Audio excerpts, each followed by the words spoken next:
Juste avant de passer à la suite, une question de Jean-Émile qui nous est arrivée. Monsieur le député, bonjour. Il existe des unités qui couvrent l'ensemble du territoire national. Ce sont les brigades de gendarmerie. Il semblerait que le personnel sous-officier, dit-il, ne reçoive aucune formation sur le renseignement, la façon de son organisation, la recherche des cibles, le suivi, la recherche et la mise en place des sources.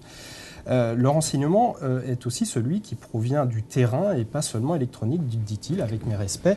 Est-ce qu'il faut aussi renforcer ou former, on va dire, les gendarmes, les policiers qui sont toujours sur le terrain? Alors, deux observations. D'abord, votre interlocuteur a raison, les gendarmes, les brigades sont d'excellents capteurs. Ce sont des formidables capteurs.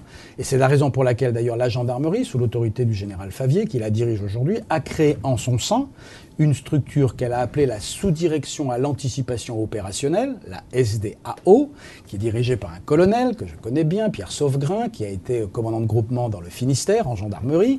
Et la vocation de cette SDAO est de structurer à l'intérieur de la gendarmerie une filière d'analyse, parce que capter une information, ce n'est pas l'analyser. Or, ce dont nous avons besoin, c'est évidemment de capter, mais surtout de comprendre à quoi sert ce renseignement pour qu'il soit opérationnel. Donc, les gendarmes sont indispensables, mais il faut que la gendarmerie, et elle le fait, durcisse sa capacité d'analyse.